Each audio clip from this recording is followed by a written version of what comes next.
Fort l'Empereur, le 4 juillet 1830, à quelques kilomètres de la ville d'Alger.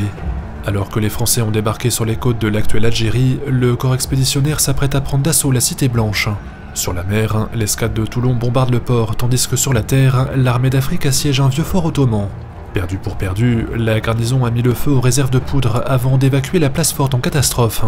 L'explosion sonne le glas de la résistance algéroise et le dé remet sa reddition au général de Bourmont. Ce dernier s'empresse alors d'écrire un message au roi, mais la nouvelle ne peut arriver à Paris que 4 jours plus tard. Or, si Charles X en est ravi, il aurait souhaité l'annoncer avant le 5, c'est-à-dire le même jour que le premier tour des élections à la Chambre des députés. Le message arrive donc trop tard, et les premiers résultats annoncent une déroute pour le gouvernement. Ainsi, tandis que le drapeau aux fleurs de lys flotte sur la cité d'Alger, la bourgeoisie française hisse un autre drapeau dans les villes de France. Partout où les foules se rassemblent, c'est en effet le drapeau révolutionnaire qui fait son grand retour. Les coups de feu en Algérie n'y ont rien changé, les Bourbons sont sur le point de perdre leur couronne et Paris va se couvrir de barricades. Seulement 15 ans après Waterloo, l'Europe entière est donc sur le point de connaître un nouveau bouleversement. Reste à savoir bien sûr si la contagion révolutionnaire se répandra aussi vite qu'en 1789.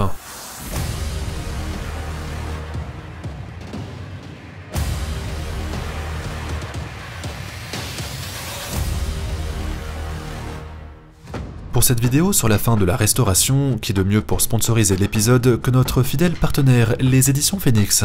Avec leur collection d'anciens livres d'histoire, réédités dans un format royal, construisez-vous une solide culture générale sur toutes les périodes importantes. De Vercingétorix à Napoléon en passant par Clovis, Jeanne d'Arc et Louis XIV, vous trouverez de superbes ouvrages qui remontent de l'Antiquité jusqu'à la période contemporaine. Pour l'occasion, 2 livres sont mis en promotion pour les 2 prochaines semaines. La Monarchie de Juillet, par Sébastien Charletti, est à seulement 40 €, vous y trouverez de quoi compléter notre propre série sur Louis-Philippe. Sinon, optez pour La Gaule romaine par Gustave Blore, dont le prix de lancement est à 38,50 €. Dans tous les cas, vous ferez également une bonne action pour le patrimoine, puisqu'une partie des bénéfices est reversée à des associations du secteur. Bref, cliquez sur le lien juste en dessous pour découvrir le catalogue, et bonne vidéo avec les éditions Phoenix.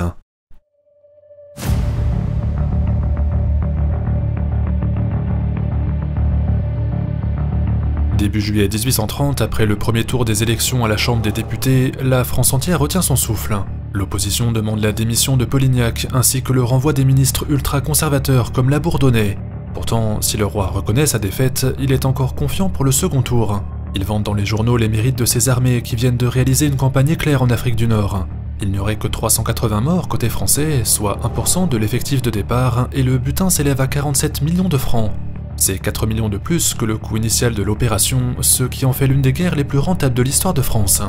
Charles X semble donc s'obstiner, malgré les huées de l'opposition, il est encore convaincu qu'il peut remporter les élections.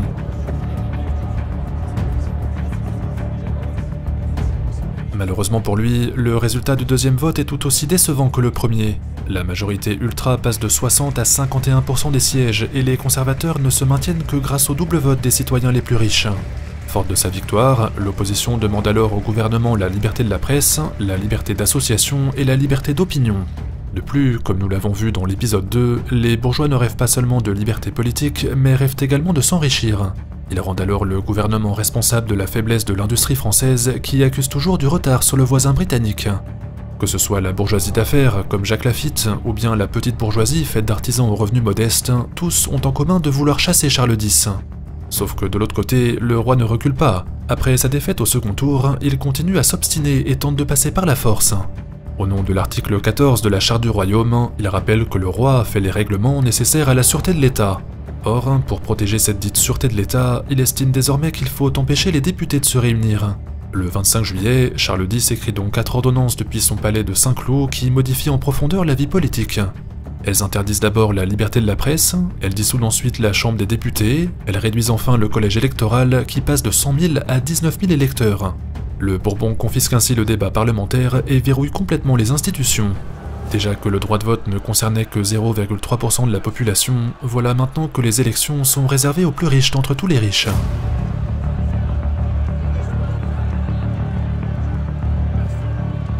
Alors, la question que posent les 4 ordonnances de Saint-Cloud, c'est de savoir si le roi est bien conscient de la situation politique. À l'époque de la Restauration, le maintien de l'ordre dans la capitale repose surtout sur la garde nationale. Il s'agit d'un corps de civils en armes, dont les membres sont recrutés parmi la bourgeoisie et qui est censé mater les émeutiers en cas d'insurrection. Rien qu'à Paris, il y aurait environ 20 000 de ces gardes nationaux, mais ces derniers sont souvent pro-libéraux, voire pro-républicains. Ils ne défendent la royauté qu'avec réticence, et la plupart sont furieux de voir leur liberté confisquée. Conscient du risque, Charles X a pris soin de renvoyer cette garde nationale et l'a fait remplacer par la garde royale, un corps d'élite prêt à tous les sacrifices. Cette unité serait forte d'environ 3 à 5 000 hommes et elle reçoit pour mission de protéger les palais du gouvernement.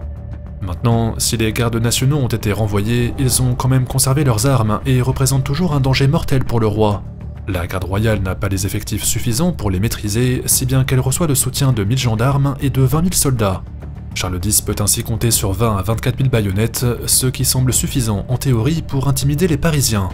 Seulement, tout le monde sait que les militaires vivent encore dans le culte impérial et que les vétérans ne portent pas la royauté dans leur cœur.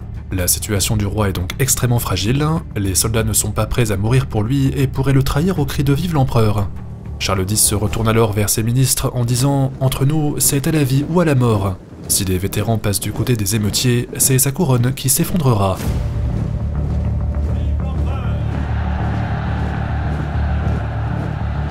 Côté, comment la bourgeoisie compte-t-elle réagir aux ordonnances de Saint-Cloud? Comme l'écrit un jeune journaliste appelé Adolphe Thiers, ces 4 lettres ne signifient qu'une seule chose, le régime légal est interrompu, celui de la force vient de commencer. Pourtant, même si les Parisiens sont d'accord pour critiquer le roi, ils ne défendent pas tous la même solution politique. Dans les quartiers d'affaires, on réclame surtout un gouvernement libéral, mais on souhaite quand même maintenir la royauté sous contrôle. Jacques Laffitte, qui est l'ancien directeur de la Banque de France, s'entoure de personnages très influents comme Lafayette ou le duc d'Orléans. Le premier est un héros de la guerre d'indépendance américaine, le deuxième est le cousin du roi et c'est l'un des rares Bourbons à avoir combattu aux côtés de la Révolution. Les gens se souviennent de lui pour sa participation à la bataille de Valmy en 1792 contre une armée prussienne venue délivrer Louis XVI, le frère de Charles X.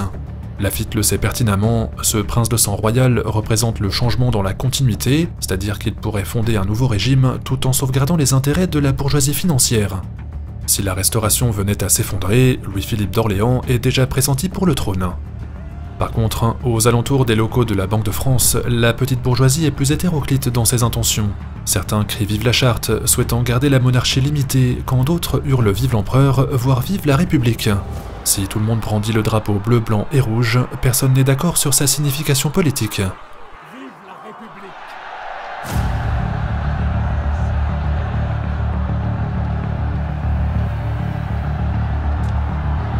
Le 27 juillet 1830, soit 2 jours après la publication des ordonnances de Saint-Cloud, les premières manifestations essaiment dans Paris. Les groupes de gardes nationaux licenciés défient au cri de « Abat Charles X » et tentent d'entraîner avec eux les quartiers populaires. En effet, pour submerger la garde royale, les bourgeois comptent sur les habitants des faubourgs pour créer le surnombre. Avec la révolution industrielle qui prend forme, des masses d'ouvriers s'entassent régulièrement en bord de ville et ces derniers sont facilement recrutés par les insurgés. À l'époque, on appelle cette catégorie de population la classe nécessiteuse, mais les historiens lui donneront bientôt le nom de classe ouvrière. Ce sont les ouvriers qui font tourner les machines dans les usines et leurs conditions de vie sont extrêmement dures. Leurs revendications sont plutôt alimentaires, mais ils rendent le gouvernement responsable de leurs problèmes et viennent grossir le rang des manifestants. Cette fusion entre classe ouvrière et classe bourgeoise fera dire aux historiens que les journées de 1830 sont une alliance entre la blouse et la redingote. Ceux qui portent la blouse manifestent aux côtés de ceux qui portent la redingote, sans savoir que ces deux classes deviendront ennemies dans le futur. De son côté, la garde royale se répand dans les rues pour intimider les émeutiers. Elle déploie ses troupes sur la place du Carrousel, sur le boulevard des Capucines, à Concorde, à Bourse, sur la place de Grève. La plupart des ponts sont fortifiés et les garnisons reçoivent du renfort en artillerie. Les ordres transmis par Charles X sont très clairs, la garde ne doit tirer sur la foule que si la foule elle-même se met à tirer sur elle, car le roi ne veut pas verser le sang. De toute façon, dit-il, tout cela n'est pour lui que du feu de paille, qui ne fera que de la fumée.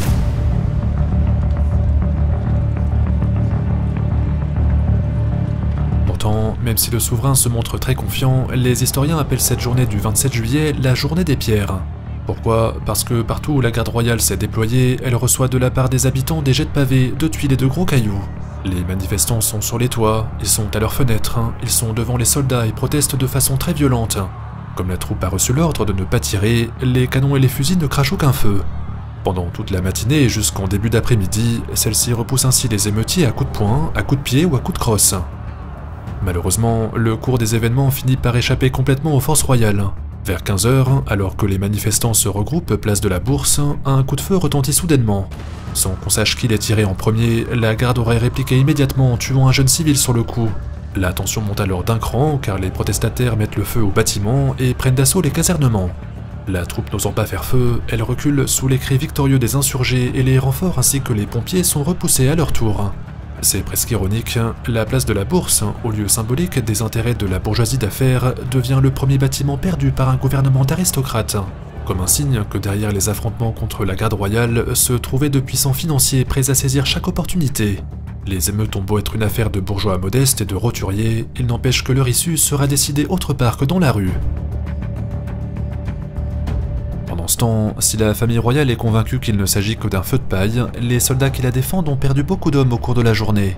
Nombre d'entre eux ont reçu des jets de pierre et ont consenti à de véritables sacrifices pour tenir sans riposter.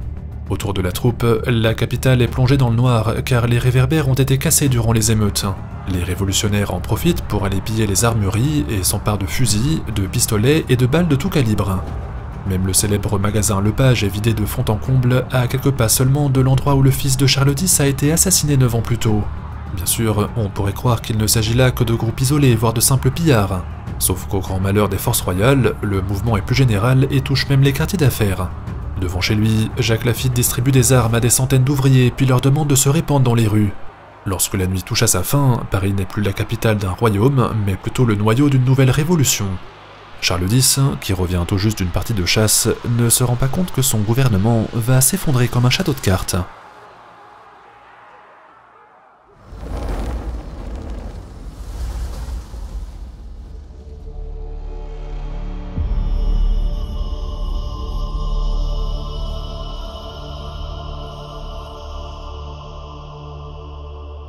Après la journée du 27 juillet, surnommée la journée des pierres, un nouveau jour de révolution guette la capitale française. À l'aide de pavés, à l'aide de meubles et à l'aide de troncs d'arbres, plus de 4000 barrages rudimentaires sont construits à la hâte dans les rues. Les historiens appellent ces installations des barricades, et ce mode d'action devient rapidement populaire lors des grandes révolutions. En effet, dans une capitale encore faite de rues étroites, les soldats ont bien du mal à circuler quand les émeutiers bloquent les passages. Tandis que la troupe tente de démonter les barrages à la main, les émeutiers leur tirent dessus depuis les fenêtres et la prennent ainsi en feu croisé. En plus, dès les premiers rayons de soleil, une vision d'horreur frappe les lieutenants de Charles X. Sur l'un des clochers de Notre-Dame, c'est-à-dire sur le plus haut édifice de la ville de l'époque, les insurgés ont accroché un drapeau tricolore. Royalistes modérés, bonapartistes nostalgiques ou républicains convaincus, tous sont appelés à prendre les armes contre le gouvernement.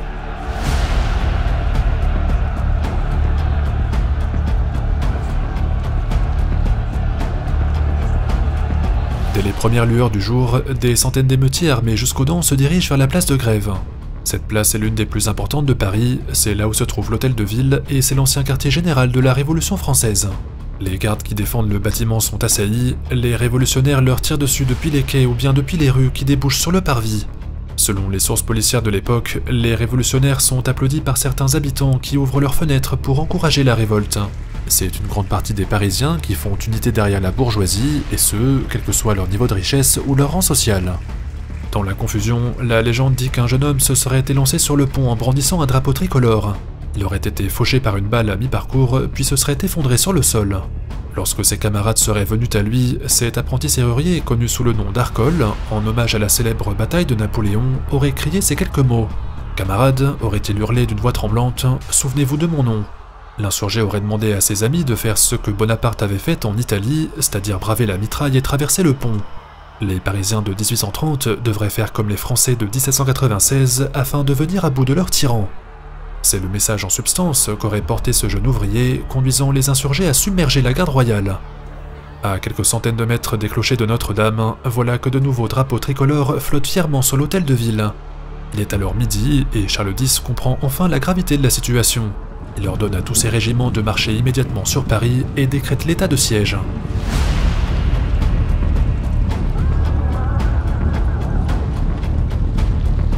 Dans l'après-midi du 28 juillet, les troupes royales reçoivent des renforts et passent à l'offensive. Si l'hôtel de ville est perdu, la situation générale est en fait beaucoup plus grave car les rues sont barricadées dans tous les sens et l'armée ne peut pas circuler. Alors, puisqu'on l'empêche d'avancer, la troupe n'y va pas par 4 chemins. Dans le faubourg Saint-Antoine par exemple, ce sont les cuirassiers qui contre-attaquent. Les cavaliers se mettent en colonne et chargent dans les ruelles, transformant ce quartier populaire en véritable champ de bataille.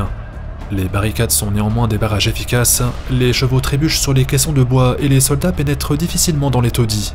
Malgré les coups de sabot et les coups de crosse, le faubourg Saint-Antoine reste entre les mains des émeutiers jusqu'au soir. Dans le même temps, de violents combats agitent les grandes artères de la capitale où les forces du gouvernement sont prises à partie. La porte Saint-Denis devient un lieu d'affrontement entre deux projets politiques. D'un côté, les cris de Vive le roi, repris en chœur par les soldats qui chargent à la baïonnette.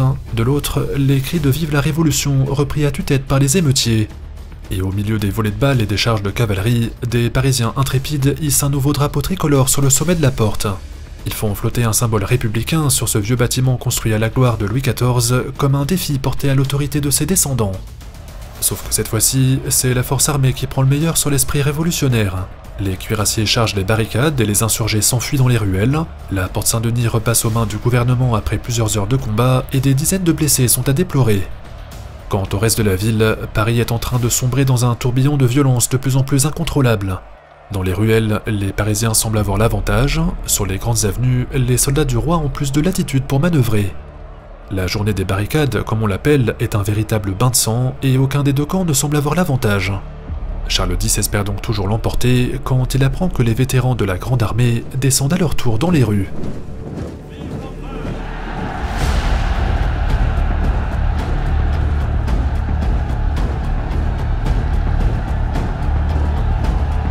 Le lendemain, soit le 29 juillet, les insurgés sont rejoints par les anciens soldats de Napoléon qui viennent leur prêter main forte. La plupart ne sont plus en service, mais à l'instar des gardes nationaux, ils ont conservé leurs armes et apportent avec eux toute leur expérience de la guerre. Les troupes royales ne font plus face à des civils, mais bel et bien à des militaires expérimentés, ce qui n'est plus la même chose. Pendant ce temps, la bourgeoisie d'affaires pressent le vent du changement et s'active en coulisses. Jacques Lafitte réunit ses soutiens, le duc d'Orléans est arrivé à Neuilly, près des Champs-Élysées, tandis que Lafayette est à l'hôtel de ville. Les trois hommes sont en correspondance de façon régulière et se préparent à tous les scénarios. Si la capitale tombe, l'opposition craint que la foule, portée par les vétérans de la Grande Armée, ne leur impose un choix. Les soldats pourraient par exemple nommer l'Aiglon, le fils de Napoléon retenu à la cour d'Autriche, comme nouvel empereur des Français. Pire, les étudiants pourraient proclamer une république jacobine dans leur dos et confier le pouvoir aux radicaux. De tels choix seraient non seulement contraires aux intérêts de la classe bourgeoise, mais signifieraient probablement le retour de la guerre avec l'Europe. Comme en 1792, les Britanniques pourraient attaquer sur la mer, tandis que les Européens pourraient attaquer sur la terre, et le royaume sera perdu. Alors, pour éviter ce qui serait pour lui un cauchemar, Laffitte réunit les députés d'opposition. En fonction des événements, le pays pourrait opter pour une monarchie parlementaire, avec le duc d'Orléans à sa tête, ou bien pour une république libérale, avec Lafayette comme président. Le banquier pousse néanmoins l'opposition à se ranger derrière la cause orléaniste, se méfiant des ambitions un peu trop personnelles du héros de l'indépendance américaine. Maintenant, Charles X se doute qu'un complot se prépare et il ordonne à ses régiments de redoubler d'efforts. La journée du 29 est quand même une véritable catastrophe pour la garde, que ce soit rive droite ou rive gauche, elle perd à chaque fois du terrain face aux émeutiers. À l'école polytechnique par exemple, des groupes d'étudiants se réunissent dans la cour et brandissent leurs épées. Ils traversent la partie sud de la ville en criant « Vive la République »,« Vive Robespierre » ou « Vive Saint-Just » et se dirigent tout droit vers le quartier général de la garde. Bien aidés par des masses d'ouvriers ainsi que par les habitants qui les applaudissent, ces avant-gardistes jacobins attaquent la caserne de Babylone. Les combats se font au pistolet, au fusil ou au sabre, mais les soldats du roi sont encore une fois submergés par les émeutiers. Malgré les coups de feu et les charges à la baïonnette pour se dégager, la garde royale perd son quartier général, et avec lui, c'est toute la capitale qui est perdue par Charles X. Plus le temps passe, et plus il devient évident que Paris est hors de contrôle. Les toits commencent à se couvrir de drapeaux tricolores, sans qu'on sache vraiment si ces trois couleurs signifient monarchie, empire ou république.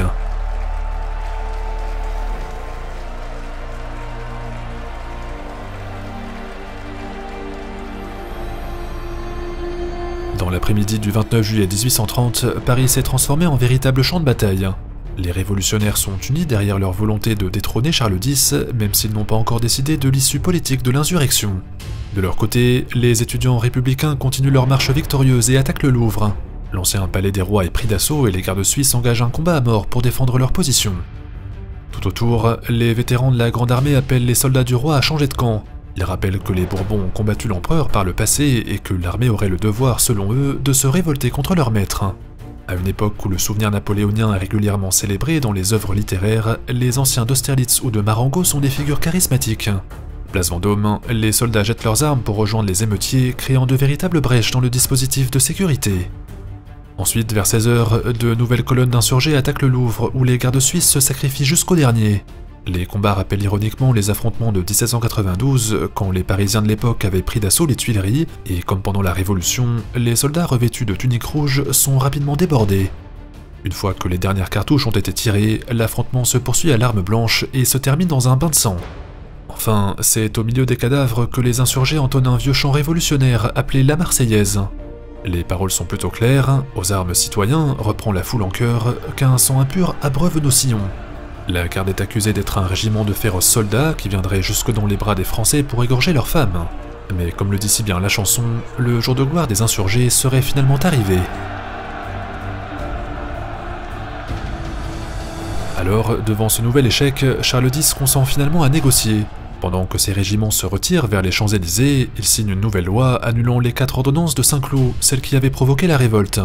Il renvoie également son gouvernement et consent à nommer de nouveaux ministres, ce qui était la demande initiale de l'opposition. Cependant, la situation étant complètement hors de contrôle, la main tendue du roi arrive beaucoup trop tard. Malgré le renvoi du très impopulaire Polignac, la tension ne redescend pas et Laffitte tente de pousser son avantage. Pour cela, l'ancien directeur de la Banque de France s'entoure de journalistes très influents comme Adolphe Thiers et les deux hommes s'activent en coulisses pour faire tomber le régime. Dans les ateliers d'un journal parisien, ils font écrire, imprimer et distribuer par milliers de copies la candidature du duc d'Orléans au trône de France.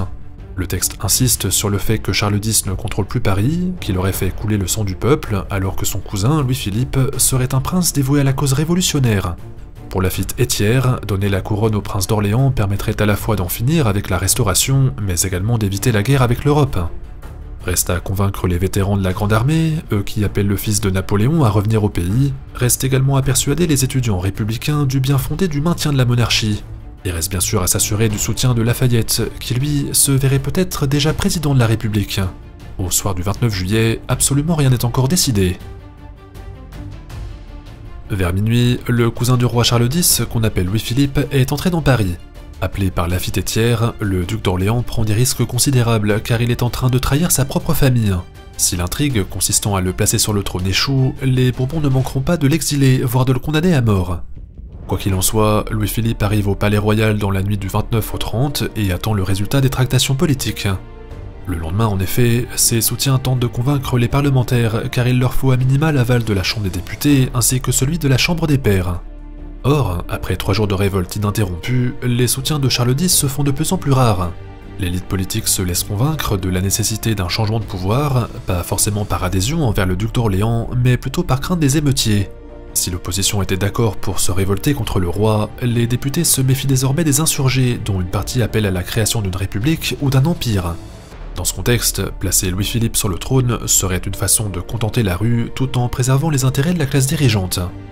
Problème, même si le prince d'Orléans est présenté comme un héros de la Révolution, car rappelez-vous, il a participé à la bataille de Valmy, ce n'est pas suffisant pour faire passer la pilule auprès des Parisiens. Malgré ses exploits militaires, Louis-Philippe ne représente pas le premier choix de ceux et celles qui tiennent les barricades. Laffitte a donc tout prévu. Au bout des négociations du 30 juillet, Lafayette consent finalement à renoncer à ses ambitions présidentielles. Il rallie la cause orléaniste dans l'après-midi du 31 et invite le prince à l'hôtel de ville.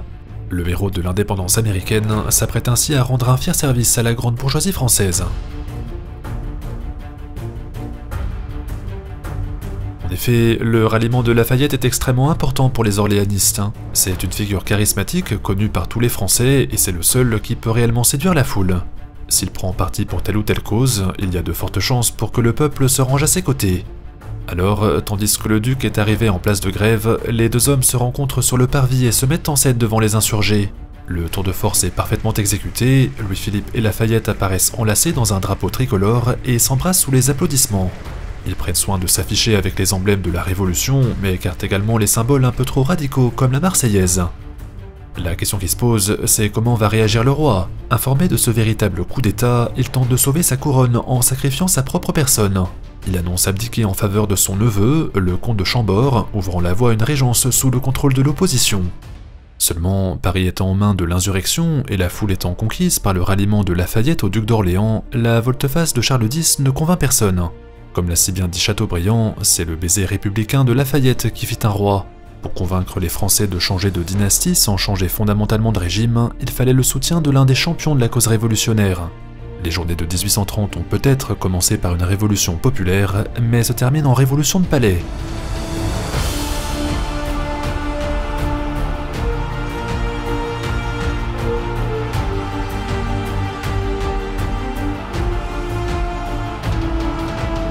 Et voilà comment le régime de la Restauration laisse sa place à un nouveau système qu'on appelle la monarchie de Juillet.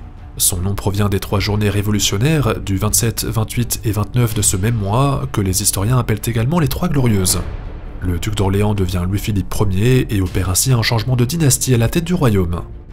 Quant à lui, Charles X doit s'exiler d'urgence vers l'Angleterre, de crainte d'être capturé par les soldats qui ne lui obéissent plus. Il aurait bien encore quelques soutiens en Bretagne ou dans le Midi, mais les tentatives de révolte sont supprimées rapidement. Il doit finalement se rendre à l'évidence, en 6 ans de règne, il a mené une politique ultra-royaliste sans jamais trouver d'assises populaires. Maintenant qu'il a perdu son trône, trop peu de personnes viennent à son secours. Si vous avez aimé cet épisode, n'hésitez pas à nous laisser un j'aime, un commentaire et pourquoi pas à le partager sur vos réseaux sociaux. Merci aux éditions Phoenix d'avoir soutenu la chaîne en parrainant cette vidéo, retrouvez toute leur collection en cliquant sur le lien juste en dessous. Ne manquez pas d'ailleurs leur livre sur la monarchie de Juillet pour tout comprendre sur les enjeux du nouveau régime. Merci à tous de nous avoir suivis jusqu'ici et rendez-vous très vite pour l'épisode 5 sur Bataille de France.